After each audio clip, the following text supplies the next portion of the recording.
we're back with another episode. Welcome back to another episode of the Face Off with Fleming and Fowler. Ooh, we'll work on that. Yeah, we're working on enthusiasm next time. How was your week this past week? It's good. First week of the new year. Feels about the damn same. Can't lie.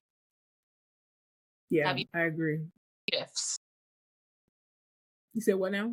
Have you had any radical shifts? Do you feel new year energy?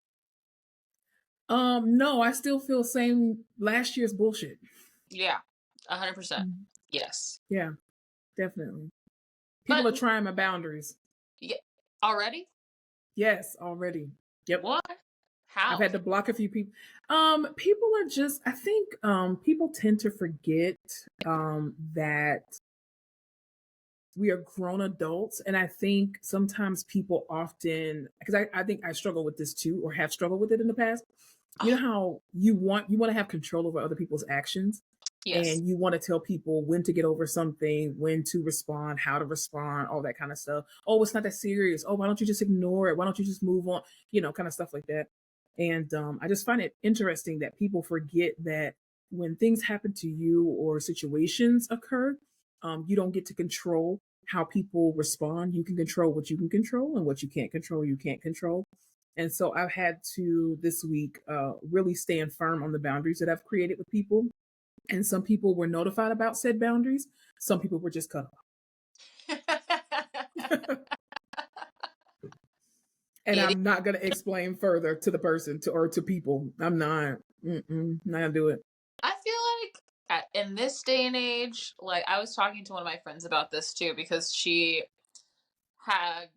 didn't have a falling out with someone, but someone was acting in a way towards her that she was like, this is not healthy for me. This is not something I want a friend. I need to distance myself.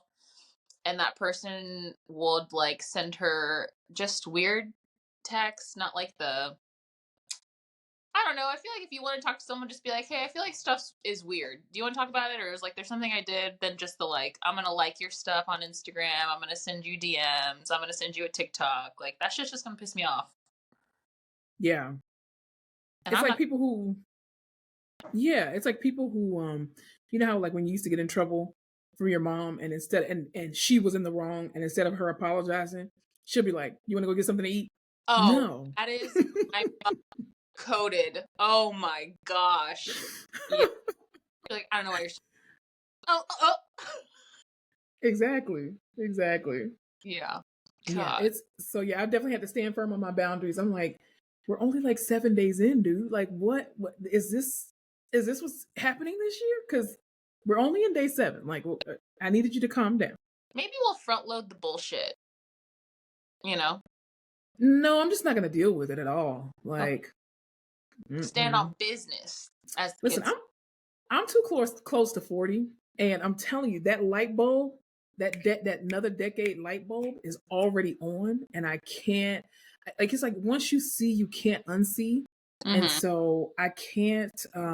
No, I can't go backwards. So that's the shittiest feeling. Is like, man, if I hadn't have come to this realization or seen this thing, I could have just let all this shit go. But now that I know, I can't let it go. So here we are. Exactly. How was your week this past week? My week is fine. Oh wait, is that what you just asked? Yeah. It's good, except for I don't know if you've ever had a filling fall out of your mouth. Do you have fillings in your teeth? Yeah, of course. Okay, yes. Mine fell out, and it is the worst pain of my life because there's just like access to the nerve of my tooth. So like cold air hits it, and it's like I have Tourette's and like screaming curses at people respectfully. Right. At my patients too. I can't shut the fuck up. I'm just talking all the time. And so that's been like a super fun thing that's going on this week. Oh, that's sad. Yeah. Are you getting it fixed anytime soon?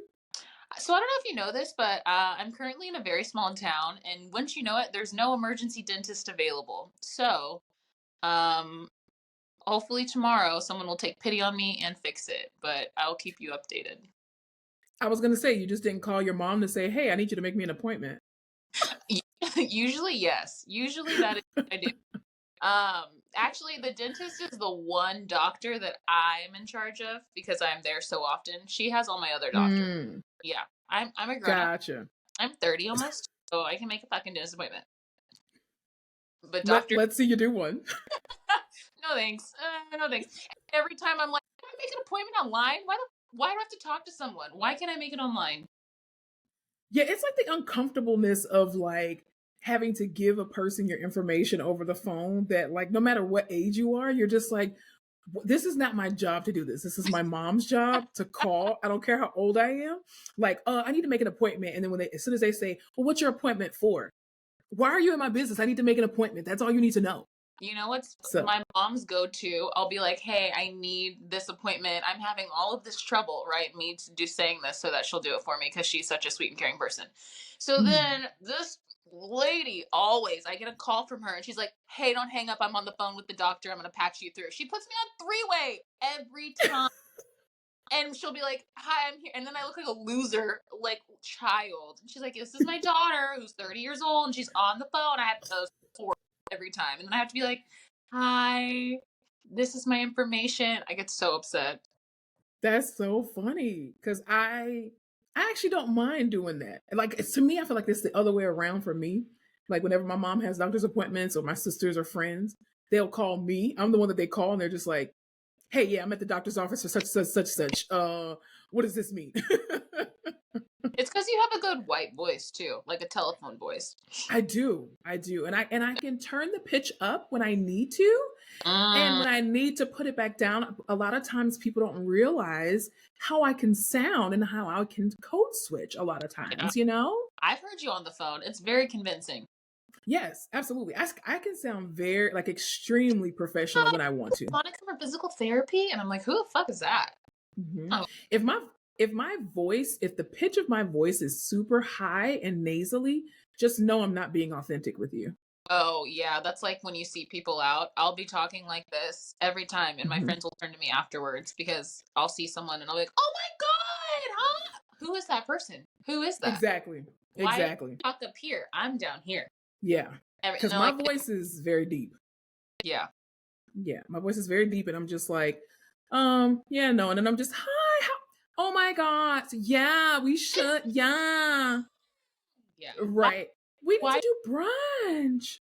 I know. Why? It's like, have you seen on TikTok or Instagram the personality of corporate Aaron?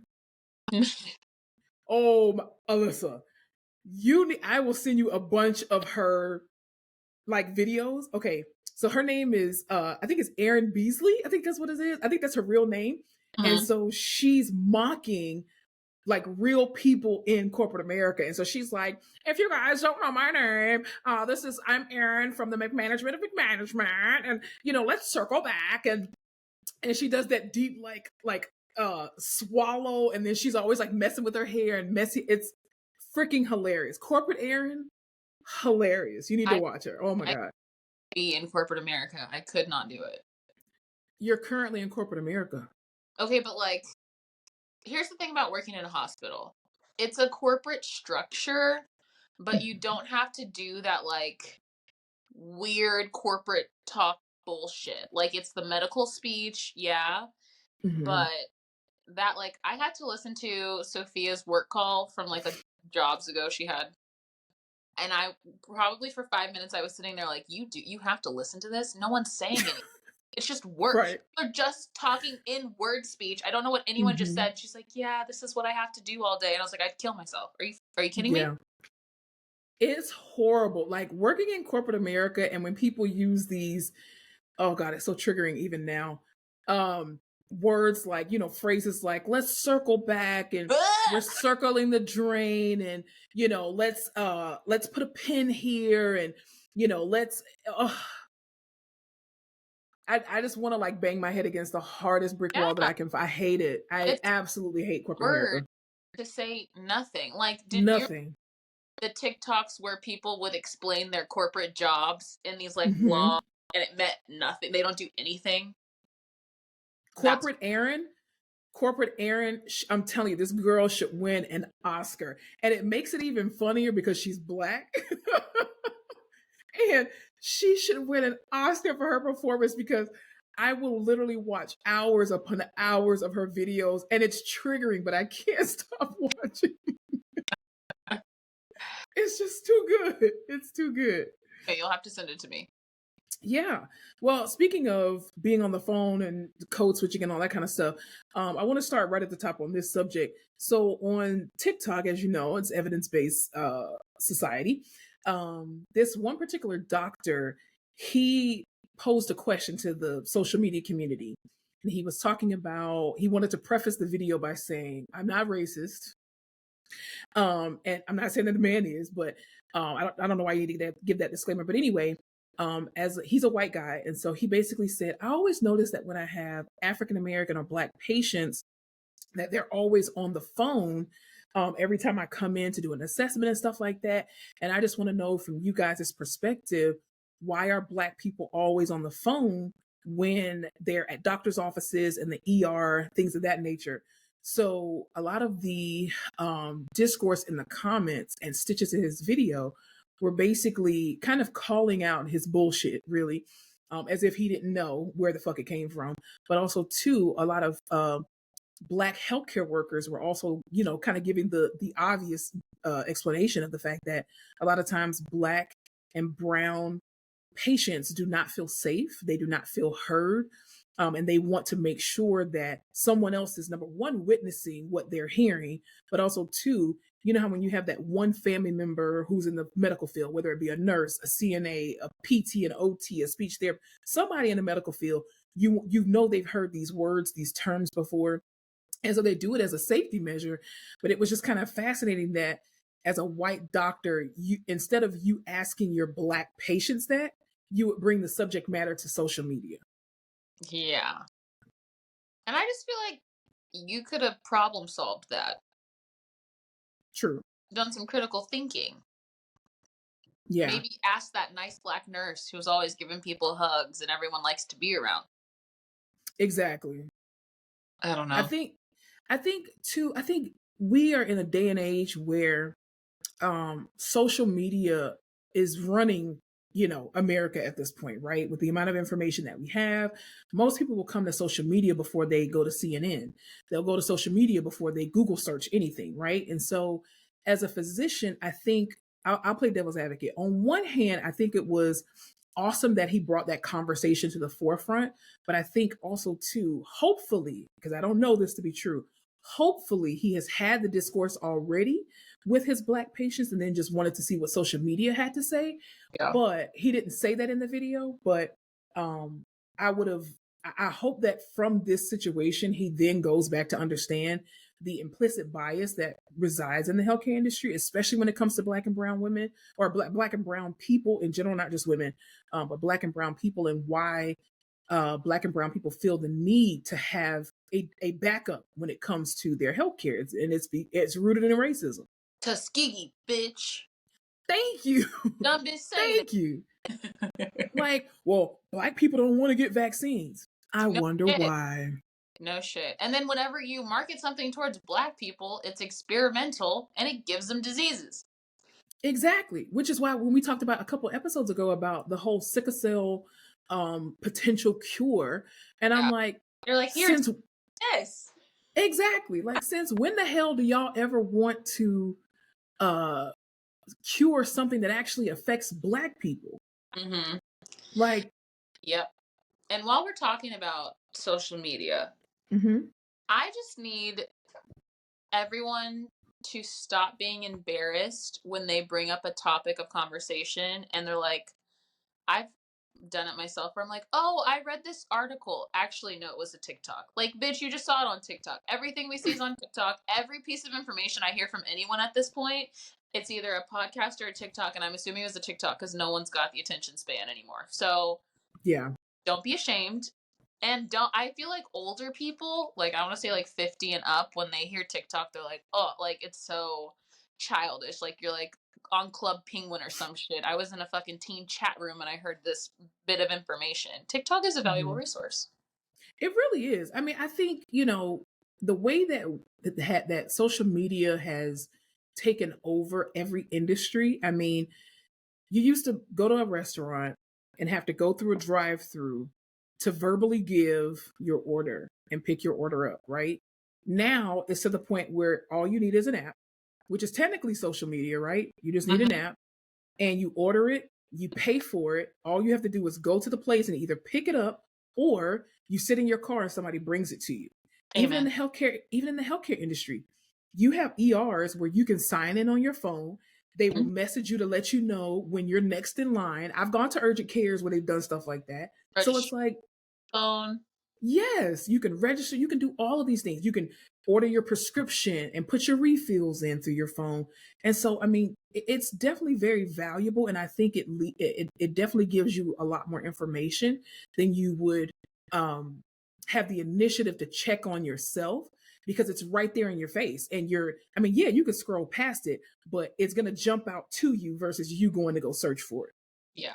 I just, in the year 2024, I need everyone to say loud and proud with their chest, like, oh, I'm going to tell you this information and I got it off of TikTok. Oh, just so you know, this is Mhm. TikTok information. And that's okay because anything I tell you at this point is probably something I saw off TikTok.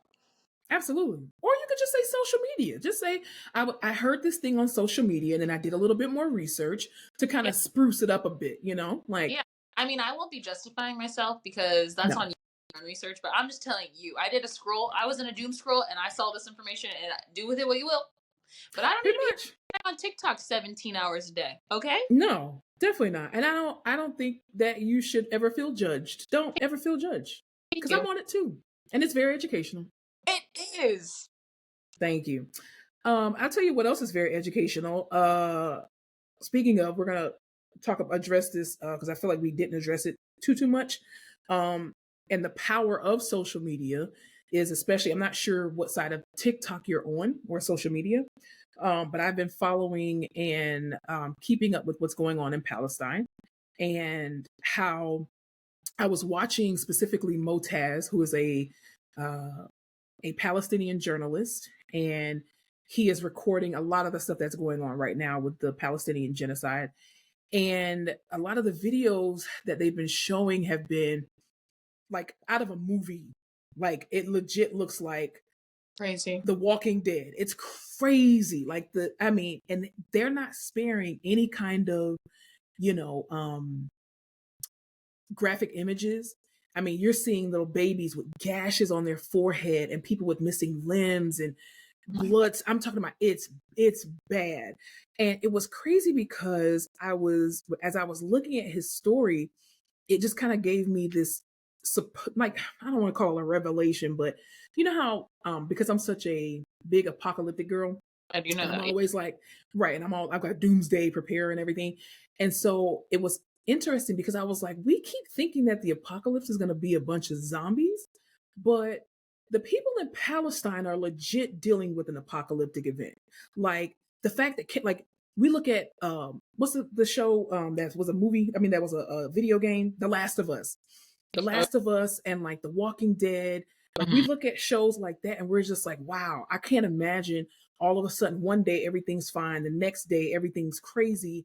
You don't have food, you don't have water, you don't have electricity, you're trying to survive and you're walking from place to place to place. And I'm like, that's legit what these Palestinian men, women, and children are doing at this point in real time in 2024. For the past 90 days, they've been doing this shit. And I'm like, we keep waiting on aliens. Baby, the aliens are the Israelis right now The trying alien to, is killing people. Yeah, they're not the aliens in Miami. They're definitely the Israeli people, the Israeli army right now. And I'm just like, oh, it's so gut wrenching, but I can't stop watching it because it's easy to not watch it, right? It's easy yeah. to not be socially responsible and to not call for action, and call for a ceasefire. And it's really easy to ignore it because it's not affecting me today in my own real world. But I think at some point in time, it's gonna come to our doorstep. The United States, it's gonna come to the United States doorstep. And that's not me, government, if Hey, you're listening. That's not me putting anything in the air I, because I don't have no power like that. I'm a sweep under my own front door.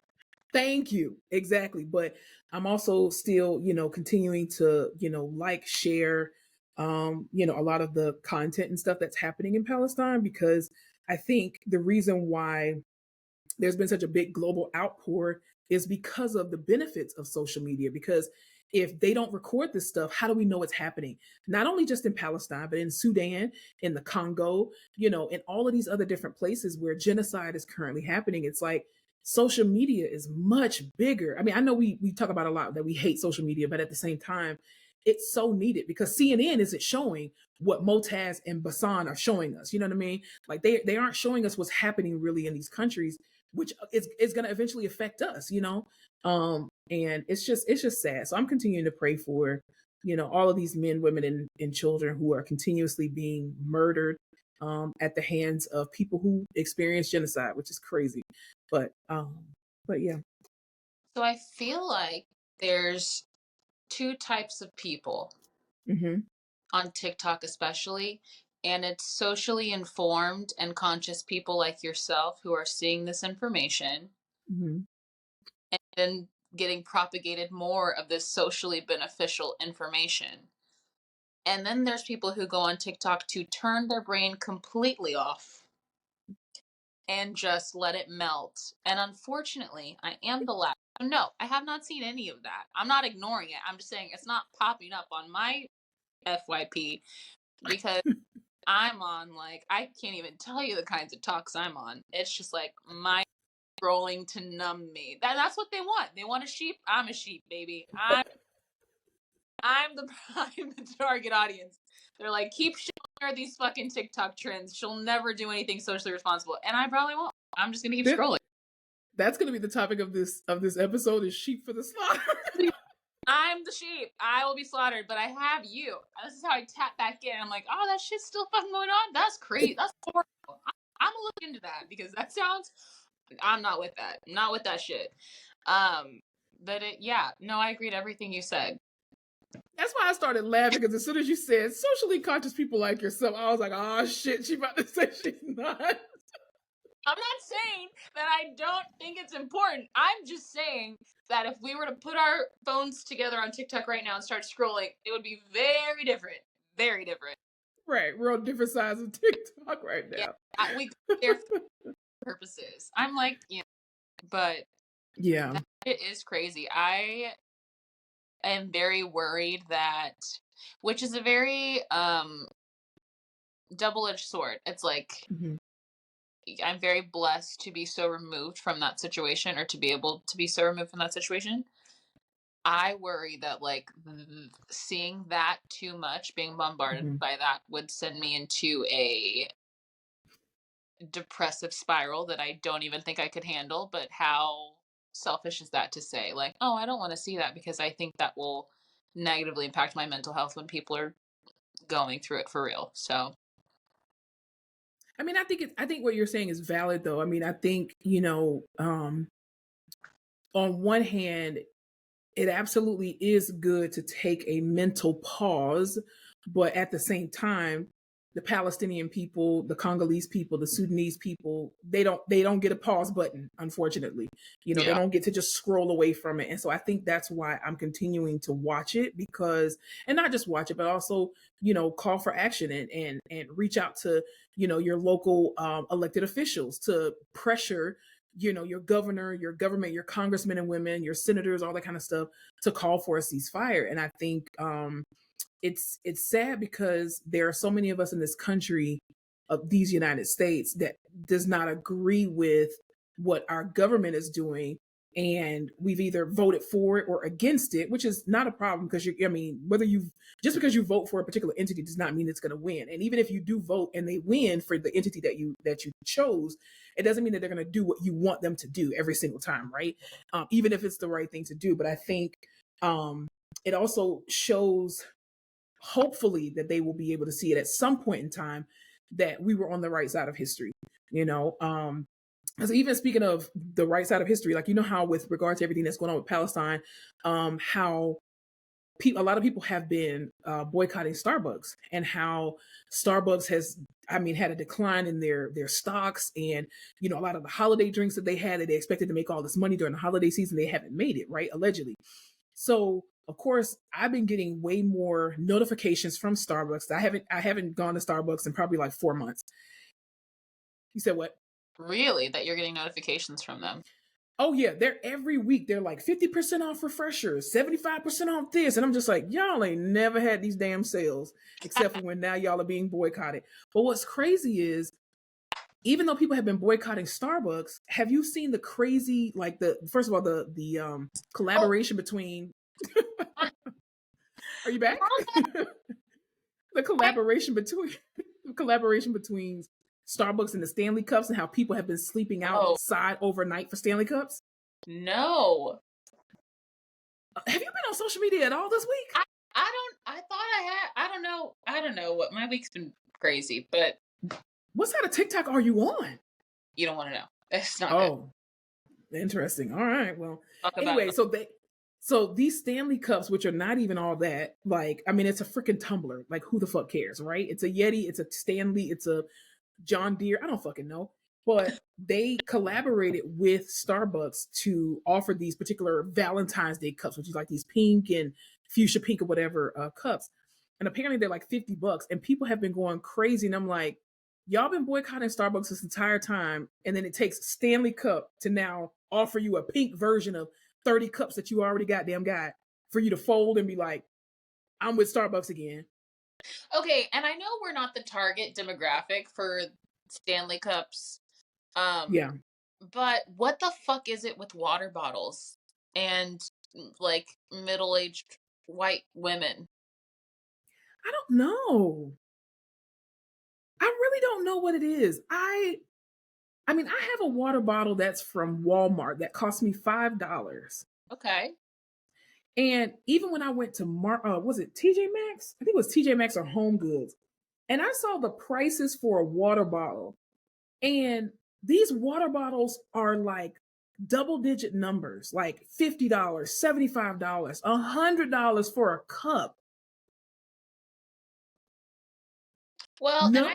I hate to weigh in because I don't drink water, so I feel like I have a dog in this fight. But I just feel like there's so much hype around the Stanley water bottle.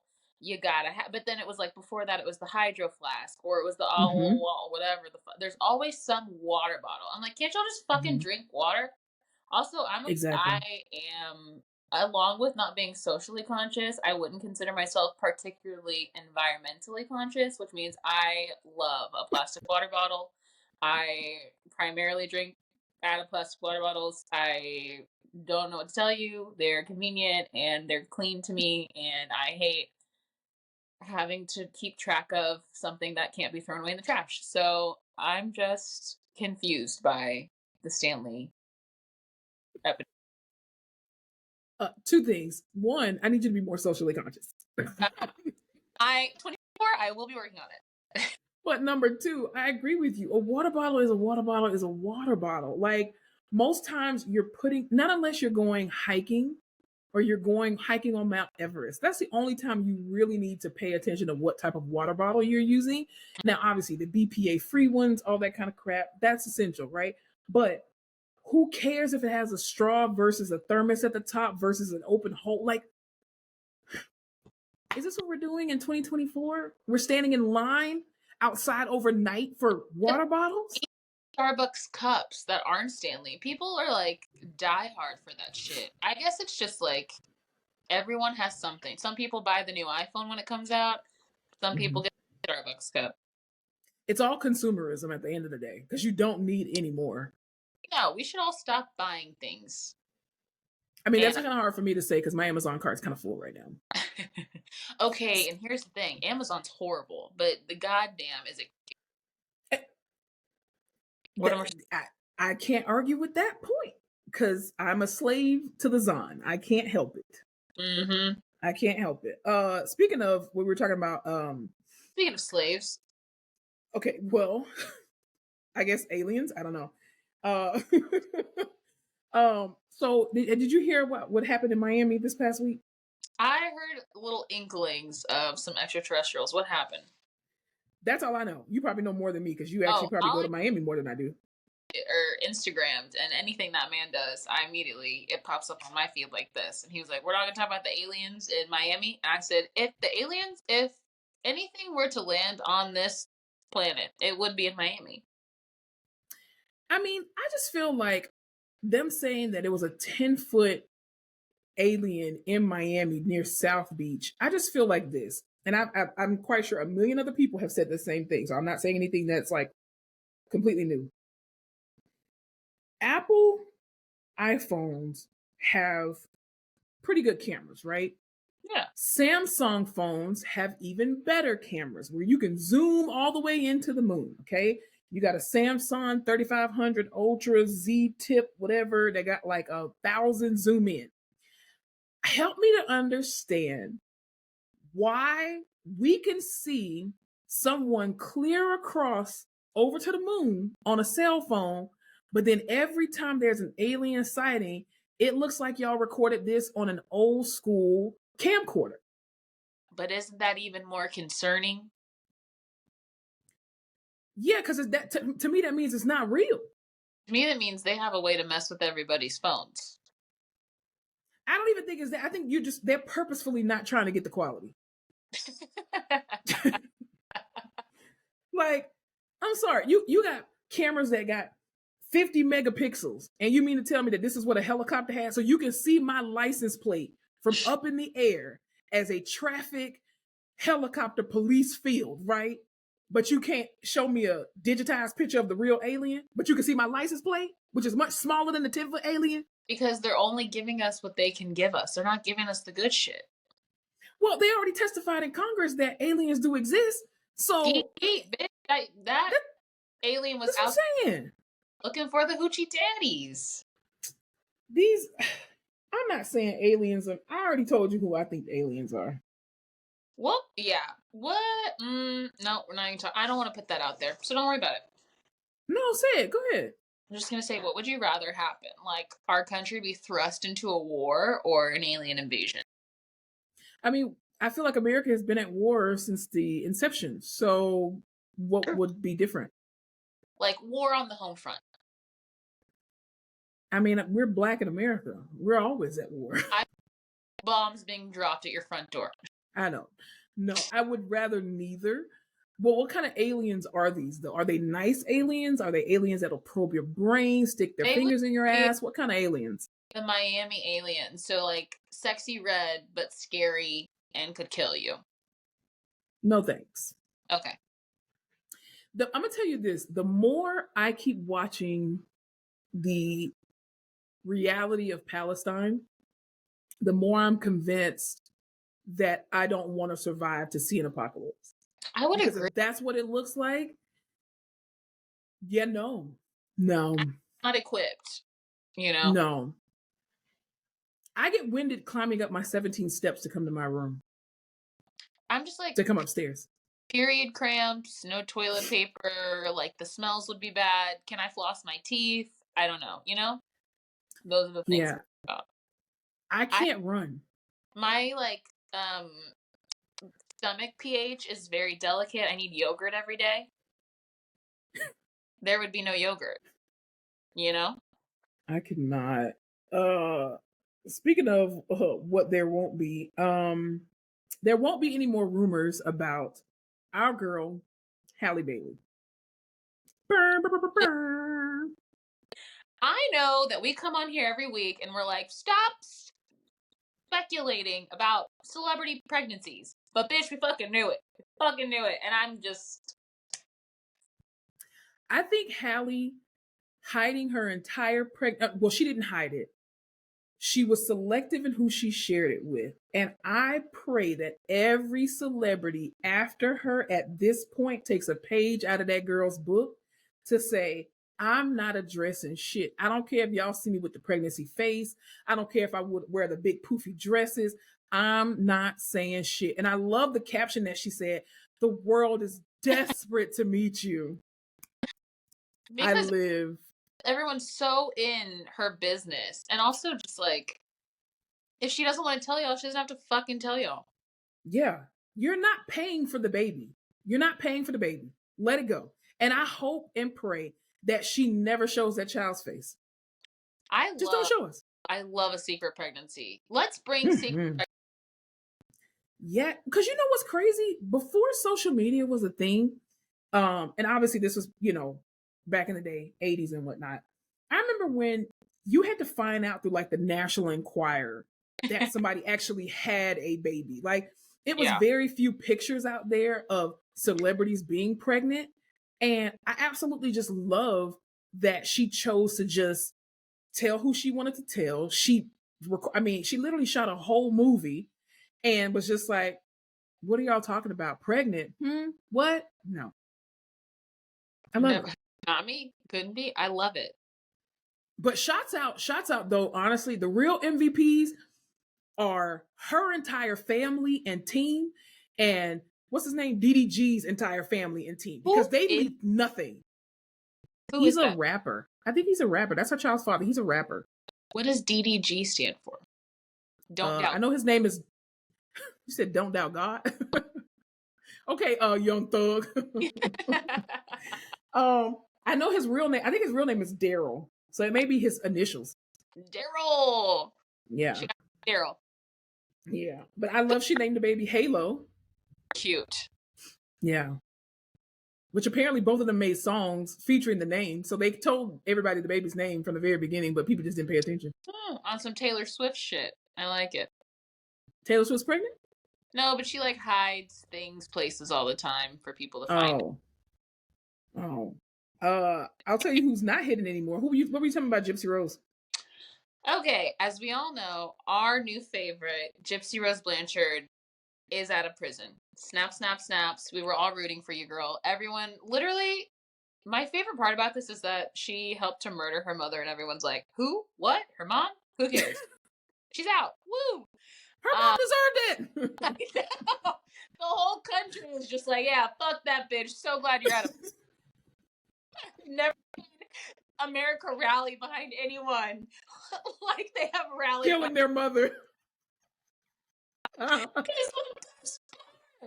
It really is.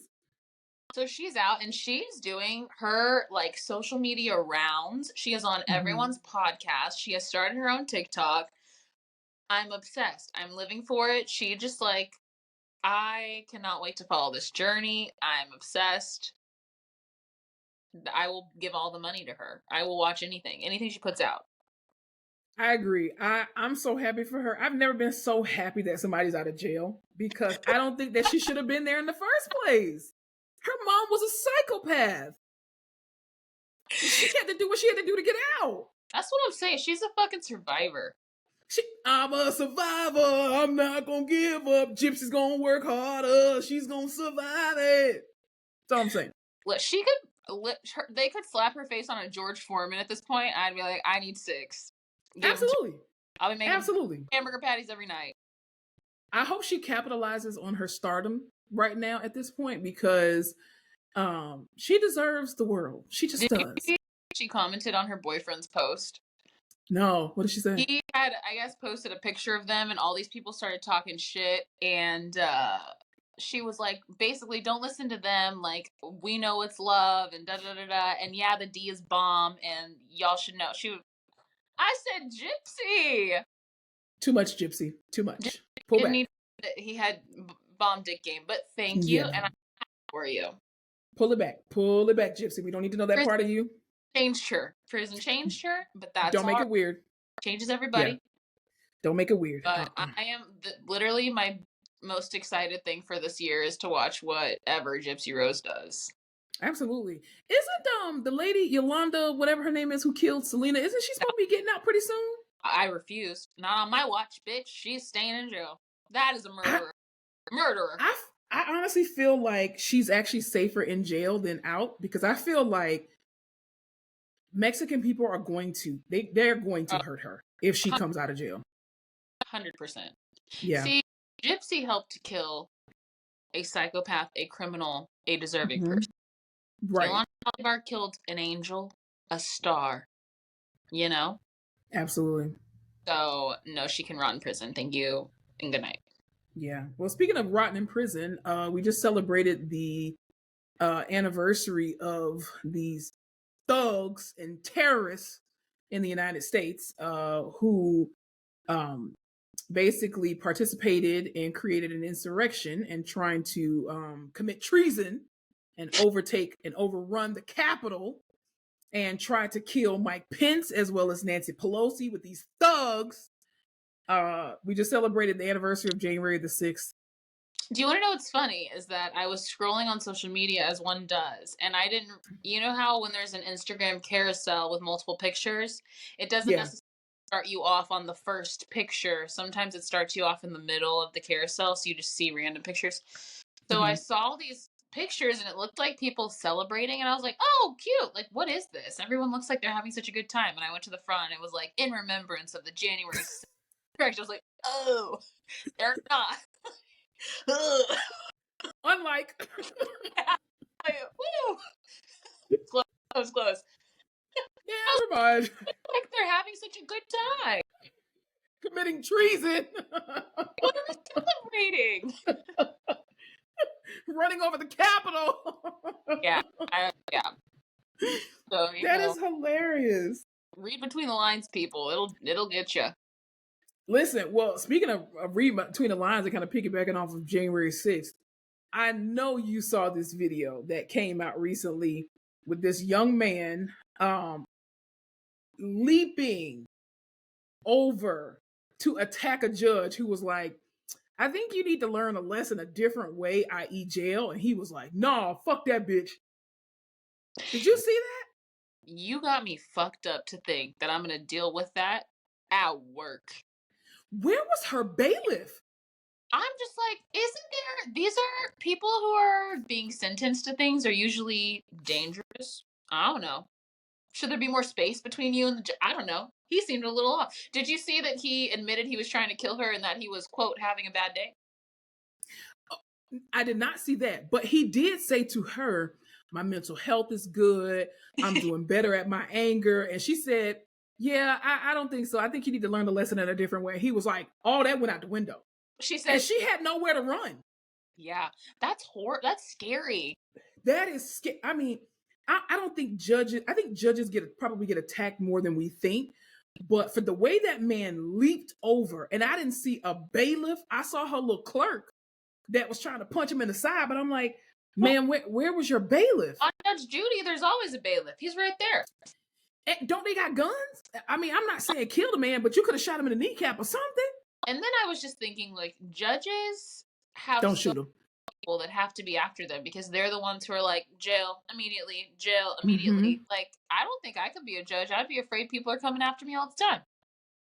Yeah, but I think most judges probably are armed at all times. I would be remiss to say that they are armed at all times. Yeah. I would need a what's Beyonce's bodyguard? Julius all the time. I'm like, absolutely. I did see that though, and that was scary and crazy. And I just feel like there should be more in place. But I don't know.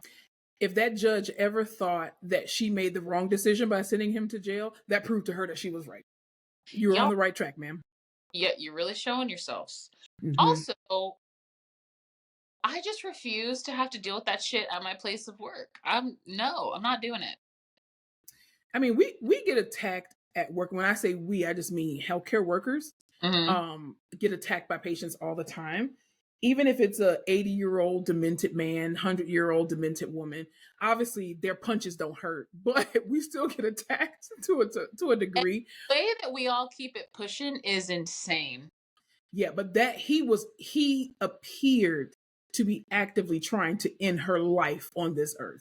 That is horrifying. And then you have to come back for the rest of the day for other people potentially standing in front of you. That's no. I'd be like, court dismissed. Your patient codes are like you're involved with the code, and it's like the beginning of the day or the afternoon, and then the code is done, and then you have to go back to doing regular bullshit. You're like, I mean, I feel like my day's done. You gotta call it. I need a minute to regroup. I just need a minute. I need a minute. I tell patients before, I literally had to run to the room and be like, someone is dying next door. We're trying to take care of it. I'll be back. And then I come and I'm like, can I sit? That was a lot. Yeah. That was a lot. I gotta take a breather. I'll tell you who did take a breather in the news recently. Popular comedian. We gotta talk about it. Goddamn, Cat Williams. Oh my God. Whoa.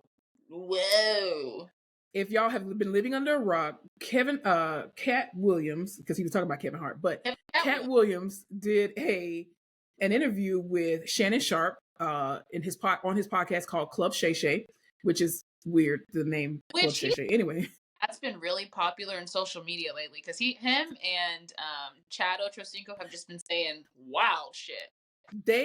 I'm sorry, Chad Ochocinco and Shannon Sharp need to come off them virtual computers and they need to be in a studio and have like an actual dialogue show, like The View, but just them two. They are comedy gold. They are hilarious. One thing that I didn't appreciate that people were saying about the whole Cat Williams interview was saying Shannon Sharp left so much on the table and he didn't ask the important questions. Hey, y'all. Shannon Sharp ain't no journalist. No. He's a football player who happens to do commentary. What were you expecting him to ask? Can we just be realistic here? Now, if it was Gail and she just sat there and let the person talk, then yes, we could hold Gail accountable because Gail is an actual journalist with an actual degree. But Shannon Sharp is a social media personality who happened to be a Hall of Famer football player. That man ain't asking the hard-hitting questions, nor should he want to. Shannon Sharp is a businessman, and he said, I'm going to let this motherfucker talk and talk and talk because I can just see the reels. I can see the clips. And that video has about 10 million views right now. It was gold. It was gold. It was almost 3 hours of nonstop exposure to Hollywood. And I said, this is better than the Jeffrey Epstein list. What the hell? No one cares about that shit anymore. Do you hear this, motherfucker? Illuminati's real. It's real. Cat Williams was, first of all, I have followed Cat Williams' career since he was on comedy, like Def Jam, Def Jam or whatever, Def Jam comedy. Anyway, Def Comedy Jam. Jesus, why can't I figure that out? I've been following Cat Williams since he was on Def Comedy Jam, and he was hilarious. Yeah, has always been hilarious. I don't care how many times people try to say Cat Williams is falling off. Oh, nobody's watching him. Let me tell you something. Cat Williams can still sell out stadiums. Okay, people have always loved Cat Williams. He's hilarious. That man never misses. People love to bring up, oh, he let a little 12-year-old put him in the headlock. First of all, let's be very clear. If Cat Williams would have defended himself against a child, it's a child, he would have been in the wrong. Yeah. In the eyes of the police. Let's just be clear. Like, he already knew he was on camera, so don't hit a 12-year-old on camera. But also, that interview was probably an equal fight. That's what I'm saying. He's already small, but I think what he said, a lot of the stuff that he said was stuff that I think a lot of us have heard about the industry and about people in the industry. But I love the fact that he's calling that shit out. I love it. And he just doesn't give a shit. That's somebody who can't be bought. Man, it was good. Comedy gold. If you haven't seen it and you have 3 hours. Yeah. It's better than Avengers. Yes, I agree. It was so good. That was really good. When he talked about Steve Harvey, he was like, this man tried to say, oh, it's because of my wife I am this way. He was like, you said that about the first wife. I was like, I mean, we all knew it, but nobody said it. Damn. I feel like this was we were getting a behind the curtain look at a conversation that is normally had that we've never been able to see because you don't talk about people like that in Hollywood. Yeah. Like it was like getting drunk at the company Christmas party and you're like, oh shit, and like sitting with the CEO and you're like, you know about all that? You know this, this. That's how I felt. Yeah. Shit. And I think because let him go. Let him talk. When Shannon Sharp, I think, was just I don't think he was prepared for what Cat was saying. And he tried to, I don't know, for lack of a better term, help the situation. Like when he made a comment about when Cat Williams said, well, yeah, you know, you do the things that they want you to do and you act right, then you'll get a weird face-shaped, light-skinned wife. And he was, not Cat. That was Shannon Sharp the whole interview. Not Cat. Wait, stall him out. Stop. Yep, he did that perfect thing of like, I know that I can't not say something to that and not get in Right. trouble, but I don't know what the fuck to say. Also, I want him to keep going, so I'm just gonna make noises and be like, and then it'll go away. Absolutely. When And he the talked to, he told him to his face, he was like, now you have someone specific in mind. That's what you're thinking of. What I said can apply to anybody, and it fucking can. absolutely. I have never seen more people that he spoke about specifically come out with an iOS press release.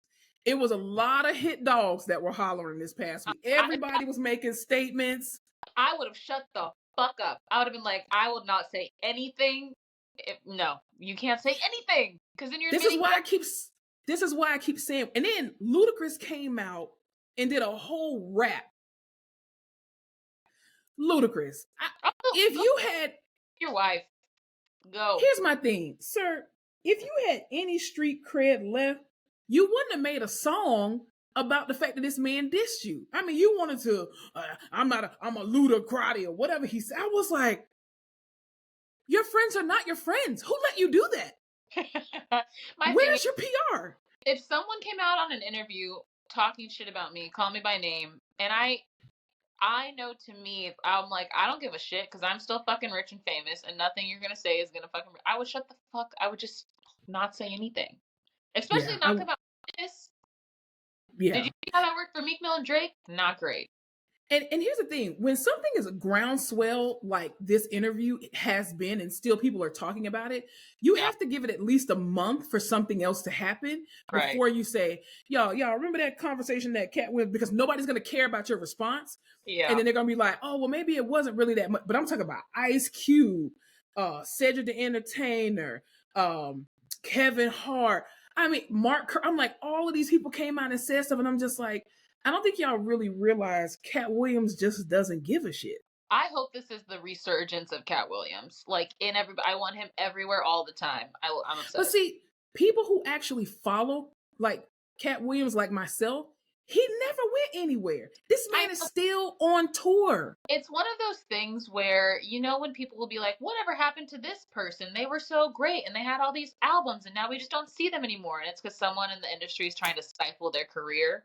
Mm-hmm. I feel like that's what happened to Cat Williams, and I want him like everywhere all the time on a platform, I get what you're saying. Yeah, I get what you're saying. But I feel like, he has been so successful and still is. Like I said, Cat Williams is still on tour. His stand-up tour not specials, but his stand-up, his dates that he does, they're always sold out. I did love like primetime Cat Williams when he was on everybody's TV show. Like one of my favorites was him being Bobby Shaw on My Wife and Kids and doing the Triple Bye Bye Birdie. That's all I'm saying.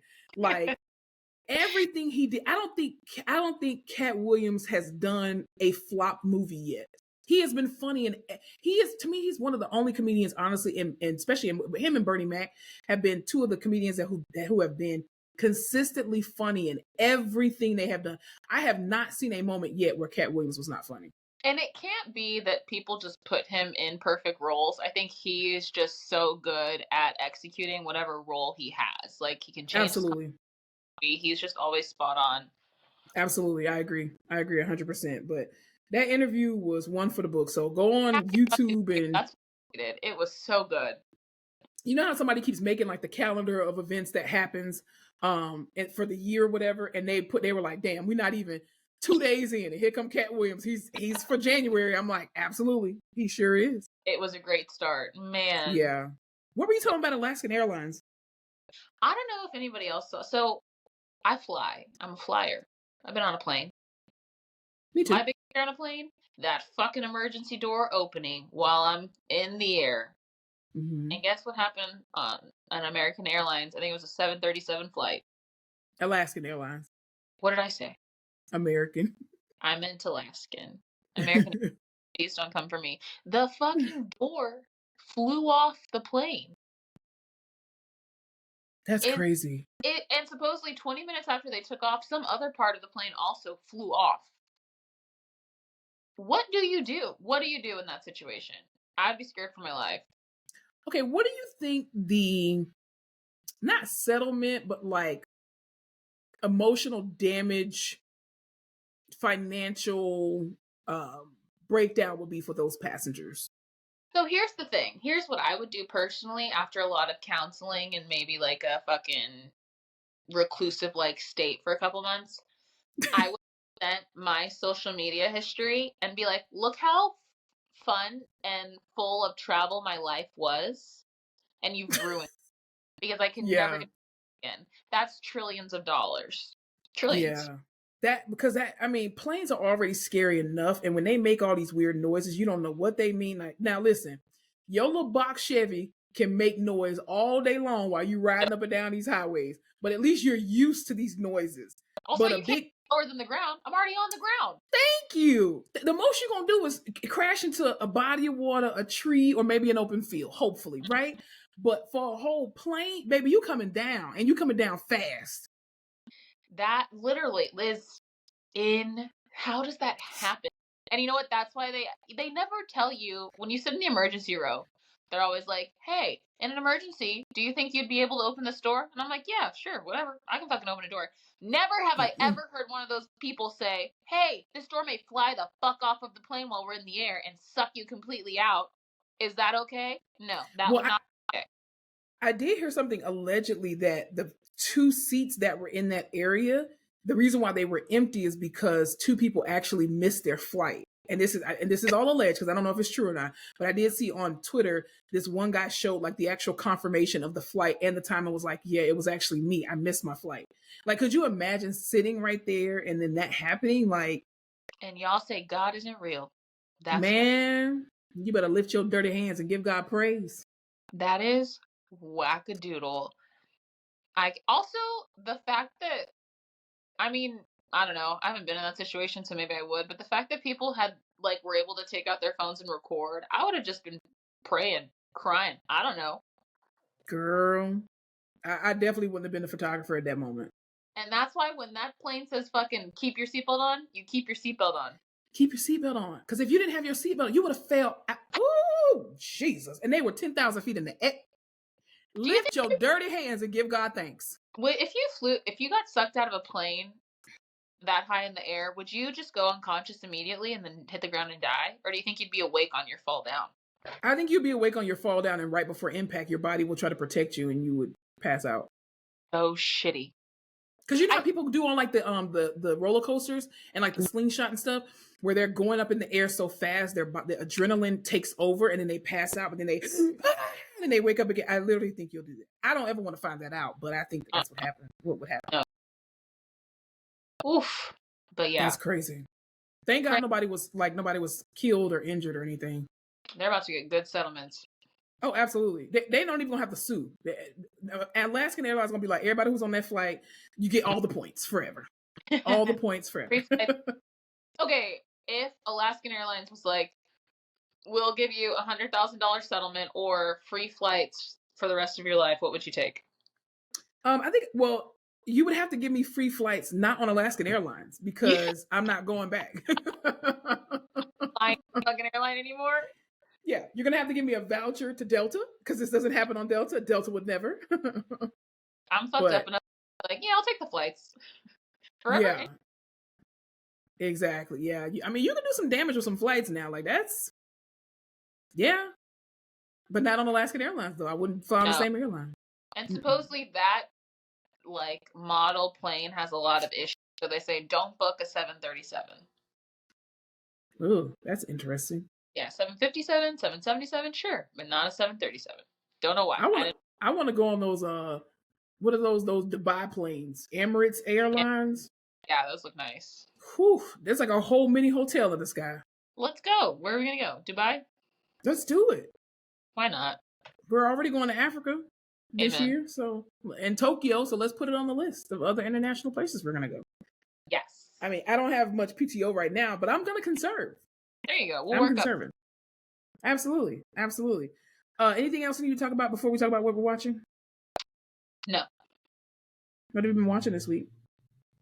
I'm watching The Crown. Like from scratch or like the No, new season? I had watched it before, but then I'm rewatching like all the Diana parts. I've been on a Princess Diana kick, probably because the Epstein list came back out and everyone's talking about Prince Andrew, and I was like, I need to go back and watch. And Mm, what do you think about Prince Andrew? allegedly he's a pedophile. He is like a disgusting human being, and when you look at Hmm. him and like the pictures of him and these young girls, like he's just ugh, like he gives you the ick. But he is so like charming in this show, and it upsets me because I want him to be like a disgusting person in the show. But Hmm. Diana, God rest her soul, obsessed. I'm still obsessed. She's one of those people. It's like Dolly Parton, Princess Diana, like perfect people to me. You cannot tarnish their image. They can never do any wrong. So that's how I've been spending my days. Yeah, Dolly Parton is definitely, she can't do no wrong. No, Dolly Parton could say the N word, and I'd be like, no, she didn't. I like something to someone. I'd be like, and what did you do to Dolly to make her say that? Um, yeah, soft A or hard R. Let's be real. What did she Yeah. say? She Even would. if she said hard R, because she's from, isn't she from Arkansas or something like that? Georgia, somewhere. Something I'm from like, Bible Belt. was it a song lyric? Maybe she slipped. I wouldn't believe you. Not my Dolly? No, She would not at never. all. She would She, never. what do you watch? I've been watching First Wives Club with Oh, the TV show, not the movie, the TV show with Jill Scott, Ryan Bethea, and Michelle Boudreaux, I think is her name. no, I've only seen the movie. Love the movie. Oh, the movie's amazing. Absolutely amazing. You don't know me. I've never loved a group of white women more than I do in that movie. You know what's crazy that you say that? First Wives Club, the movie, is colorless. That's a colorless movie. Ooh, okay. Like, yes, there's white women, but I just feel like that movie goes beyond the boundaries of color. Like every race of people can identify with what they went through. Yeah. It's a classic movie. Diane Keaton, come on now. Oh, Bette Midler, come on. Susan Sarandon, come on. Not Susan Sarandon. What's the other one? It's Bette Midler, Gold On.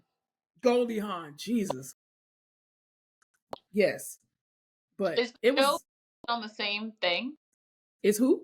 Is the show based on the same thing? Like it's the same concept? No. It's this show follows three friends who are, they all met in college or whatever. And so Jill Scott, she plays a singer, like a Grammy Award winning singer, which I'm like, yeah, that's you in real life. But what's weird is she doesn't use her own voice. I think the young lady that sings all the singing stuff for her is Ayana George. But Hmm. and she can sing, she's a beautiful voice, but I'm like, it's so weird to see Jill Scott lip syncing because I'm like, Just saying. you're Jill Scott. What the fuck? Like just saying. But maybe it would have been more money if she would have sung and that the show would have had to pay her. So they're like, no, we're gonna let you lip sync, bitch. But and then so she plays the singer and she's kind of like trying to rediscover her life because her and her husband are getting a divorce and he's basically trying to ruin her life by blackballing her in the industry of, entertainment. And then Ryan Bethea's who's Sterling K. Brown's wife, she's a lawyer and she's married to a guy who's running for the Senate, and she's not happy in her marriage, but she's trying to do the best that she can because she was a lawyer, like a high powered lawyer, and she stopped working to try to support his dreams. And then exactly. So then Michelle, I think her name is Boudreaux or Bourgeois. I can't remember her last name, but anyway, she is an orthopedic surgeon who her husband cheated on her, and they're kind of going through this divorce, get back together. They have two young kids and stuff like that. So it's just going about the journeys of their regular life. So to me, it's kind of like a black version to a degree of like Sex in the City without all the style and clothes to a degree. And it's really good. It's hilarious. It's really, really good. Okay, because I saw it and it, like, respectfully, I didn't know if it was going to give, like, massive Tyler Perry vibes. Do you know what I mean? No, definitely not. I'm gonna watch. What the fuck is wrong with my mouth? It's been on my list. Mm-hmm. I keep seeing it, but I just didn't know. And I just have the image of the movie, and I'm like, I don't want to taint that because I loved the movie so much. No, it's not anywhere similar to the movie. It's not. Okay. But it's really good. It's a real good like chick flick kind of like sisterhood friends show that you can watch with your girlfriends. Oh, that's nice. That's not, it's not like a Living Single or like a Girlfriends. It's not like that at all. It's very much so, to me it's kind of like a black version of Sex in the City to a degree, but way better. Love it. Yeah. What I want is a show about like a group of friends, like 30 to 40, and half of them are getting divorced. Half of them have been divorced when they were like in their late 20s and now they're dating again, and half are just like like I want them all different areas of life trying to figure it out. So if we find a show like that, that's what I want. Wasn't that like Insecure? Kind of, but no kids, no divorces. Um, I do miss it. True. Insecure was just greatly written. Greatly Also, written. okay, I think at the moment in time when it was coming out, like it was just a perfect storm. Like it was the perfect time, the perfect people, the perfect like perfect everything. Yeah, I think that's why I love sometimes TV, because you know when a show has made an impact, when you cast it so perfectly, where even when you see the people, like you can still separate the person from the character. Like I feel like Girlfriends was perfectly casted. Living Single was perfectly casted. Insecure was perfectly casted. Like, even though all of these were like iterations of each other and like, progressions, like this is like Living Single started it off. This is the 90s. And then this is the 2000s of Girlfriends. Then this is the 2000, teens/20s with Insecure. And I just feel like every character was believable on those shows. Yeah. And so relatable. Yeah. It was just good TV. Just great good TV, man. I'm waiting for, I want good, like, I want a good show again. Like, I don't need a good Netflix show. Like, I'm missing my good, like, week by week show. What is that called? I don't know. Whatever. But Abbott Elementary. oh, can't It's wait. coming back next month. It's coming back next month, though. Okay, good. I'm ready. Yeah. I'm ready. I mean, I think the strike obviously kind of got away from a lot of people being able to catch up on their shows and stuff. And again, social media, we talked about this in the very beginning of the episode. Social media has become like TV, because people are get ready with me's, and then people are going live and they're staying live for hours, and it's crazy. Well, yeah, and I don't watch, I mean, I haven't watched as much TV because I'm like, I'll get on TikTok or something, and by the time you look, I'm like, oh shit, it's already been an hour. Like, let me go do that or whatever. So that is a good point. Or, yeah. Yep. Wow. Mm-hmm. Yep. Yeah. Great. It's crazy. Anything else we can talk about before we get out of here? No. Oh, I do just want to say this. I know we talked about this a couple of podcasts ago. I still need y'all help finding my massage therapist. I don't know where he is. I have scoured Google to find him, and I can't. And I'm not giving you guys his name. I'm not giving you his name, but I need y'all to help. I need y'all to like, share, comment this video. We're gonna post this on our Instagram and on our TikTok. I need y'all to help me find my massage therapist. So if you are a Black male in the San Antonio area who just recently quit your job or maybe was terminated, I don't know, from San Antonio as a massage therapist, I need y'all to find me my massage therapist and just bring them to me, or give me their numbers, information, and I'll let you know if it's actually them or not. Say his name, but you're like, find my massage therapist, but I'm not going to give you any information about him. You just have to find him. That's right. I just need you guys to, if y'all know a Black man who's at least 6 feet, who's at least 185 pounds, who has quit his job or just got a new job as a massage therapist in the greater San Antonio area, send him this video so he can contact the Face Off podcast, and I can get my massage therapist back. I have been so miserable without him. This was not on the 2024 bingo card. Find that man. You know what? I'll start. Find that man. I'll look. Thank you. But if I appreciate you. I'm gonna get Josh first, and then I'll tell you where he's at. That's okay. If whoever finds him, I will pay for you to get a massage. How about that? Oh, okay. A 50-minute, bitch. A 50-minute, not a 90. A 50-minute. Okay, cheap, but it's fine. Allegedly. All right. Anything else we need to talk about before we get out of here? No. We're going to have a great week on purpose. Yes. Y'all make sure y'all continue to spread love. Red light. And don't And forget to laugh your face off. we got him. Maybe. I don't know. No, we didn't. Not at all. Not in the least. Thanks so much for tuning in to another episode of The Face Off with Fleming and Fowler. Don't forget to follow us on all our social media platforms, Instagram, Facebook, Twitter, and YouTube at The Face Off Pod. Be sure to tune in to The Face Off every Tuesday where new episodes are released.